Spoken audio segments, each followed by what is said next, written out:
குலதேவதாபியோ நம குருதேவதாபியோ நம சர்வாபியோ தேவதாபியோ நம பரிபூர்ண கிருபாநட்சத்திரம் 18 சித்தர்கள் பரிபூர்ண கிருபாநட்சத்திரம் இன்னைக்கு ஆயுத நட்சத்திரம் தனுர் மாதம்.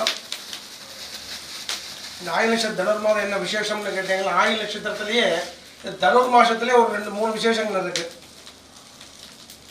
தனுர் மாத பௌர்ணமியில ஆருத்ரா தரிசனம், தனுர் மாத அமாவாசையில் ஆஞ்சநேயர் ஜெயந்தி. இந்த மாதிரி தனுர் மாதம் ரொம்ப ஒரு எல்லாரும் கும்பிடக்கூடிய, எல்லாரும் பகவான் நினைக்கக்கூடிய ஒரு மாதம்.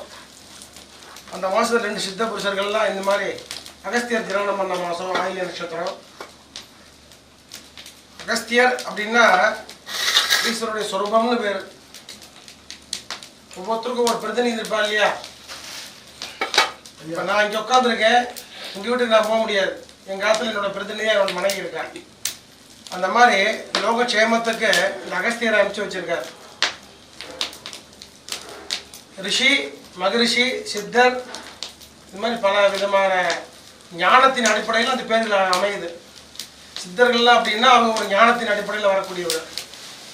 ரிஷி அப்படின்னா அவங்க ஒரு ஞானத்தின் அடிப்படையில் வரக்கூடியவங்க. மகரிஷி அப்படின்னா அவங்க ஒரு ஞானத்தின் அடிப்படையில் வரக்கூடியவங்க. இந்த மாதிரி பல பேர்கள் உண்டு. பொதுவாக இவர்களுக்கு மகரிஷி அப்படின்னு பேர். அந்த மாதிரி இந்த நட்சத்திரத்தில் இந்த ஆசிரா நட்சத்திரம் யாருக்கு ரொம்ப உகந்தது அப்படின்னா சுப்பிரமணியருக்கு ரொம்ப உகந்த நட்சத்திரம். சர்வதேவதைக்கு ரொம்ப உகந்த நட்சத்திரம் ஆயுள் நட்சத்திரம். அந்த சுரூபத்தில் வந்திருக்கார் அகஸ்தியர்.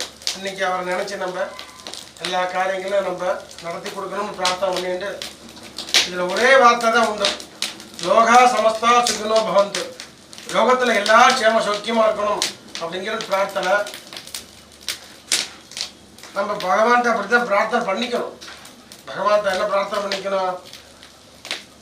என்னையும் குடும்பத்தையும் காப்பாற்றுப்பா, லோகத்தில் எல்லாரையும் காப்பாற்றணும். 2 வார்த்தை பிரார்த்தனை பண்ணிக்கணும். இந்த 2வது வார்த்தை ரொம்ப முக்கியமானது, எல்லாரும் நல்லா இருக்கணும் அப்படிங்கிறது தான். அதன் அடிப்படையில் இந்த யாகங்கள் பூஜை, இந்த பால் வாங்கி காய்ச்சி வைங்க. 3 லிட்டர் பால் வாங்கி காய்ச்சி சக்கரை போட்டு வைங்க. இதன் அடிப்படையில் தான், இந்த தத்துவத்தின் அடிப்படையில் தான் இந்த யாகங்கள்.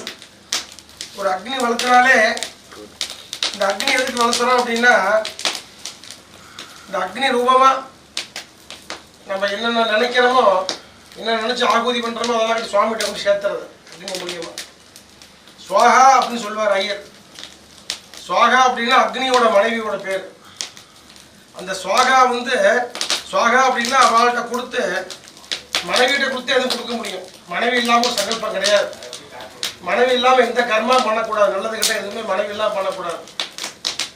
நம்ம பண்பாட்டில் ரொம்ப முக்கியமானது எதுன்னு கேட்டீங்கன்னா தாம்பத்தியம். கணவன் மனைவி சேர்ந்து இருக்கலாம், இல்லை அப்படின்னா பிரம்மச்சாரியா இருக்கலாம். அது சன்னியாச தத்துவம். சன்னியாசத்தில் எத்தனையோ விதங்கள் இருக்கு. சம்சார சன்னியாசி, சம்சாரமாகி அப்புறம் சன்னியாசி ஆகிறது, அது ஒரு தத்துவம் இருக்கு. சன்னியாசவே நாகணுங்கிற ஒரு தத்துவம் இருக்கு. சைவ சித்தாந்தத்தில் சொல்ற மாதிரி சரியே கிரியம் யோகம் ஞானம் சொல்லக்கூடிய வழி அடையணும். சரியா கிரியா யோகா ஞானம் சொல்லப்படுவார். இந்த ஞானத்தை வேண்டித்தான் சுப்பிரமணிய ஸ்தலத்துக்கு வந்திருக்கார். இப்போ இது எப்பேற்பட்ட பூமி? ஒரு அமைதியான பூமி பழனி. ஞானம் வேண்டி வந்திருக்கார்.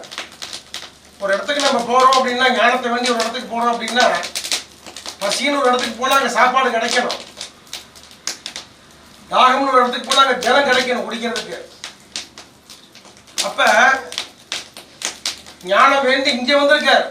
லோகத்தில் எவ்வளோ இடங்கள்லாம் இருக்கு, பெரிய பெரிய ஸ்தலங்கள்லாம் இருக்கு. அதெல்லாம் விட்டுட்டு சுப்பிரமணியர் இங்கேயே வந்திருக்காருன்னா ஞானத்தை தேடி வந்திருக்கார். இது ஞான பூமி. பழனியம் பதினு பாடினார். இப்பேற்பட்ட கஷேத்திரத்தில், இந்த ஸ்தலத்தில், இந்த இடத்துல இன்னைக்கு ஒரு ஹோமம் பண்ணிட்டு இருக்கோம் அப்படின்னா, எல்லாரும் நல்லா இருக்கணும், எல்லாரும் சௌக்கியமாக இருக்கணும் பிரார்த்தனை பண்ணிட்டு இருக்கோம்.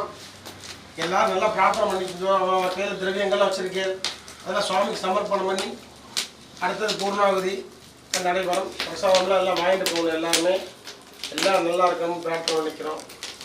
ஹரஹர நம பார்வதி பதையே.